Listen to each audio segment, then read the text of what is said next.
নাট্যকার নাট্যজন মোহাম্মদ জালালউদ্দিনের আজকের এই স্মরণ সভায় মঞ্চে উপবিষ্ট আছেন অত্যন্ত গুণী ব্যক্তিবর্গ। মঞ্চের সামনে উপবিষ্ট আছেন বিভিন্ন সামাজিক সাংস্কৃতিক সংগঠনের নেতৃবৃন্দ, সুধীজন এবং সংস্কৃতিসেবী শিল্পীবৃন্দ, আমন্ত্রিত অতিথিবৃন্দ, আসসালামু আলাইকুম। আমি প্রথমেই আমার ব্যক্তিগত তরফ থেকে আজকে যার স্মরণ সভায় উপস্থিত হয়েছি জনাব মোহাম্মদ জালালউদ্দিনের আত্মার প্রতি শ্রদ্ধা নিবেদন করছি এবং তার পরিবারের প্রতি গভীর সমবেদনা জ্ঞাপন করছি। নাট্যকার নাট্য ব্যক্তিত্ব মোহাম্মদ জালালউদ্দিন আমি মনে করি যে নরসিংহের ইতিহাসে একটা মাইল ফলক, নরসিংহের একটা জীবন্ত ইতিহাস। আপনারা বিভিন্নভাবে তার নাট্য কর্ম সম্পর্কে বক্তব্য উপস্থাপন করেছেন, তার বিভিন্ন লেখা সম্পর্কে বিভিন্ন জায়গায় যে নাটক উপস্থাপিত হয়েছে সেগুলো এখানে উল্লেখ করা হয়েছে। অনেকে বলেছেন 70 দশকে বা তারপরে তার সাথে সম্পৃক্ততা আপনাদের। অনেকে নাটকে যাত্রায় অভিনয় করেছেন। আমি যখন ব্রাহ্মণদি বয়েজ স্কুলে পড়ি সেই 62-3 দিকের কথা বলছি, সেই সময় থেকে জালালউদ্দিন সাহেবের নাটক সম্পর্কে জানি এবং ব্রাহ্মণদি স্কুলের কয়েকটা নাটক মঞ্চস্থ হয়েছে। গায়ের বুকে, তাইকে, দুই ভাই, ভিখারির ছেলে, এই বইগুলো এখানে উপস্থাপিত হয়েছে। এবং এইখানে আরেকটা বই হয়েছিল, সেটা হলো চোর নামক নাটক, জালাল সাহেবের মাধ্যমে মঞ্চস্থ হয়েছে। এবং সেখানে আমার শ্রদ্ধেয় শিক্ষক কানাইলাল বণিক, এই ব্রাহ্মণদি বণিকপাড়া বাংলার শিক্ষক ছিলেন। উনি সেখানে চোরের ভূমিকা অভিনয় করেছেন, অনবদ্য অভিনয়, এবং সেই নির্দেশনায় ছিলেন জালাল সাহেব। এখন জালাল সাহেবকে আমি কিন্তু জালাল ভাই ডাকি। উনি পরবর্তী পর্যায়ে আমার সাথে যখন গভীর সম্পৃক্ততা ঘটে তখন উনি আমাকে স্যার ডাকেন। আমি বললাম যে আপনি কেন আমাকে স্যার ডাকবেন, আপনি তো আমার যে অনেক বয়সে অনেক বড়। কেন স্যার, আপনি কলেজে প্রফেসরি করছেন, প্রিন্সিপাল, এই জন্য স্যার ডাকি ইত্যাদি। যাই হোক, অত্যন্ত সহজ সরল একটা মনের মানুষ ছিল এই নাট্যকার জালালউদ্দিন। আপনারা শুনেছেন নরসিংদীতে এর আগে এই মঞ্চ নাটক করার মতো কোনো পরিবেশ ছিল কিনা আমার জানা নেই। আপনারা শুনেছেন শাহ আলম এখানে বলেছে যে বাজির মোড়ে মঞ্চরূপা, তার যে সাজানোর যে সমস্ত কাপড় চোপড় থেকে আরম্ভ করে নাটকের জন্য যা প্রয়োজনীয় সমস্ত কিছু কিন্তু তিনি এইখানে সংরক্ষণ করেছেন। এবং এইটা দিয়ে আমি যতটুকু জানি নরসিংদী জেলার সকল উপজেলা, আজকে যত উপজেলা হয়েছে তখন তো আর উপজেলা ছিল না, এটা নরসিংদী থানা, এর পার্শ্ববর্তী সকল থানায় নাটক মঞ্চস্থ হয়েছে। এবং সেগুলো কিন্তু কোনো হল রুমে হয়নি, মাঠে হয়েছে। এবং সেখানে মাঠে মঞ্চ তৈরি করা হয়েছে, লাইট নিয়ে, পাম্প লাইট নিয়ে, হ্যাজাক নিয়ে সেইখানে নাটক করা হয়েছে।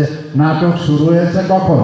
রাত্র 11-12টার পরে শুরু হয়েছে এবং সকাল ফজরের আজান হয়েছে, নাটক শেষ হয়েছে। এইরকমভাবে কিন্তু নাটক করা হয়েছে। এই ইতিহাসটা আমি বলার পেছনে কারণ হলো যে নরসিংদীর সর্বত্র তিনি চষে বেরিয়েছেন, যার জন্য যারা নাটকমুদী, নাট্যমুদী বা যারা যাত্রাপালায় অভিনয় করেন বা যাত্রা করেন সকলেই কিন্তু জালাল ভাইকে চিনেন, জানেন। এবং তার কাছ থেকেই কিন্তু নাটকের যে সমস্ত আনুষঙ্গিক জিনিস আছে সেগুলো নিতে হয়েছে এবং তাকে নিতে হয়েছে সেখানে নির্দেশনা দেওয়ার জন্য। তিনি শুধু এই নাটকের বই লিখেননি, নিজে নাটক করেছেন, অভিনয় করেছেন, লিখেছেন, নির্দেশনা দিয়েছেন। এবং তার থেকে কিন্তু এই অঞ্চলে পরবর্তী পর্যায়ে যাদের নাম এখন উল্লেখ করা হয়েছে, যেমন নিরঞ্জন দাস বাচ্চু আছে, আমাদের কুমুদ বাবু আছে হাসনাবাদে, এরা কিন্তু তার কাছ থেকে এগুলো শিখেছেন এবং নির্দেশনা শিখেছেন। আর সবচেয়ে বড় যে বিষয়টা, এইটা আমরা অনেকেই কিন্তু জানি না। এই নরসিংদী নাট্য আন্দোলন নয়, শুধু সাংস্কৃতিক অঙ্গনকে সুদৃঢ় করার জন্য তিনি আপ্রাণ চেষ্টা করে গেছেন। কীভাবে? তাকে দেখেই কিন্তু বিভিন্ন সাংস্কৃতিক গোষ্ঠী সৃষ্টি হয়েছে। প্রথমে এখানে কলম নাট্য সংস্থা হয়েছে, এরপরে থেকেই শারদী নাট্য গোষ্ঠী, প্রতিভা শিল্পী গোষ্ঠী, এইরকম অনেক শিল্প গোষ্ঠী কিন্তু নরসিংদীতে গড়ে উঠেছে। অনেকগুলো আছে, অনেকগুলো বিলীন হয়ে গেছে। কিন্তু এই নাট্যকার জালালউদ্দিন নরসিংদীর জন্য কি করেছেন? আজকে যেই হলরুমে কথা বলছেন, নরসিংদী জেলা শিল্পকলা একাডেমি এই ভবনে যে বসে আছেন, সঞ্চালক বলেছিলেন এই মঞ্চের থেকে জালালউদ্দিন অনেক পুরস্কার নিয়েছে, অনেক সম্মাননা নিয়েছে। আপনারা জেনে রাখেন, এই হল রুম তৈরির পিছনে যার অনবদ্য পরিশ্রম এবং অবদান, তিনি মোহাম্মদ জালালউদ্দিন।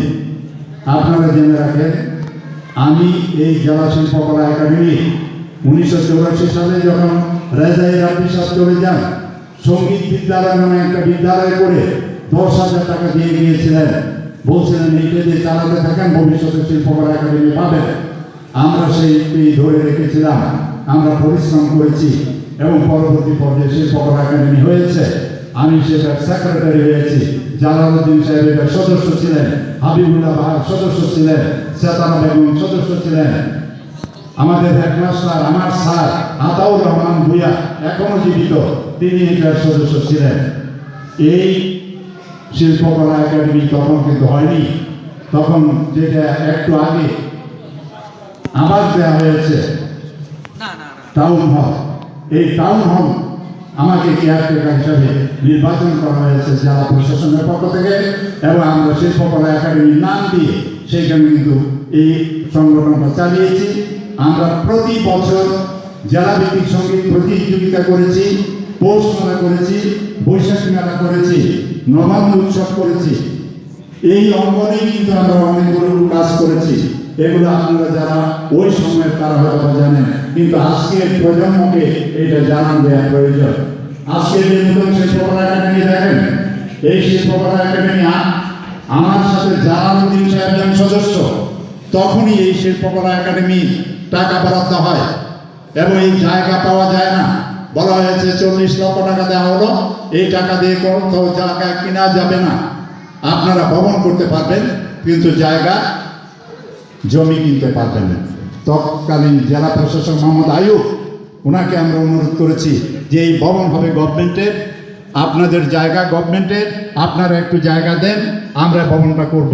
এই মোহাম্মদ আইয়ুব কিন্তু এই জায়গাটা দিয়েছে এবং এই শিল্পকলা একাডেমি হয়েছে। এই শিল্পকলা একাডেমির মাটি থেকে এই পর্যন্ত, এইটা যদি আপনারা মনে করেন, বিশ্বাস করেন, তাহলে অবশ্যই আমার সাথে একমত হবেন। এইটা মোহাম্মদ জালালউদ্দিনের মতো আরও কিছু লোকের পরিশ্রমের ফসল আজকে নরসিংদী জেলা শিল্পকলা একাডেমি। এইটা আমাদের প্রজন্ম অনেকে জানে না। আমাকে এইখানে মন্ত্রী কিন্তু একটা কথা বলেছেন যে স্যার আপনারা জেলা প্রশাসকের সাথে কথা বলবেন, ওনার জন্য যেন জেলা প্রশাসনের পক্ষতে অনুষ্ঠানের আয়োজন করে। আমি অত্যন্ত দুঃখিত এই কারণে, আজকে মোহাম্মদ জালালউদ্দিন মারা যাওয়ার পরে নরসিংদী জেলা শিল্পকলা একাডেমির একজন কালচারাল অফিসার আছেন এবং এইখানে আরও বেশ কয়েকজন, আমিও এখানে সদস্য আছি, কিন্তু আজকে পর্যন্ত এই অফিস থেকে এইরকম একটা ইনফরমেশন বা আমাদেরকে জানানো হয়নি যে আপনাদেরই সদস্য যারা এই ভবন করেছেন, যারা নরসিংদীতে জেলা শিল্পকলা একাডেমি করেছেন, সেই রকম একজন সক্রিয় সদস্য মারা গেছে, তার সম্বন্ধে এইখানে একটা অনুষ্ঠান করা প্রয়োজন। কিন্তু কোনো কথা আসেনি। আদৌ আসবে কিনা আমি জানি না। যাই হোক, যদিও না এসে থাকে, আমি মনে করি আজকে এইখানে বিভিন্ন নাট্যগোষ্ঠীর সম্মিলিত প্রয়াসে যারা এই আয়োজন করেছেন, তাদেরকে আমার ব্যক্তিগত তরফ থেকে আন্তরিক অভিনন্দন এবং শুভেচ্ছা জানাই। এবং আগামী দিনে আমরা মনে করি যে জালালউদ্দিন মরহুম যে কাজগুলো করে গেছেন এগুলো আমাদের হৃদয়ে পড়ে চির অম্লান হয়ে থাকবে। তার ছেলে সন্তানরা আজকে মোটামুটিভাবে এই অঙ্গনে অনেক প্রতিষ্ঠিত, তারা আরও সামনে এগিয়ে যাবে। আমিও মন্ত্রীর সাথে একমত পোষণ করে বলতে চাই, জেলা শিল্পকলা একাডেমির পক্ষ থেকে যেহেতু ইনি সাবেক এই সংসদের সদস্য এবং তার হাতেই যেহেতু এই প্রতিষ্ঠানটি প্রতিষ্ঠিত, তাকে ঘিরে জেলা শিল্পকলা একাডেমির পক্ষ থেকে একটা অনুষ্ঠানের আয়োজন করা হোক, এই দাবি আমিও রেখে আপনাদের সবাইকে আমার তরফ থেকে আন্তরিক অভিনন্দন জানিয়ে জালাল ভাইয়ের আত্মার প্রতি আবারও শ্রদ্ধা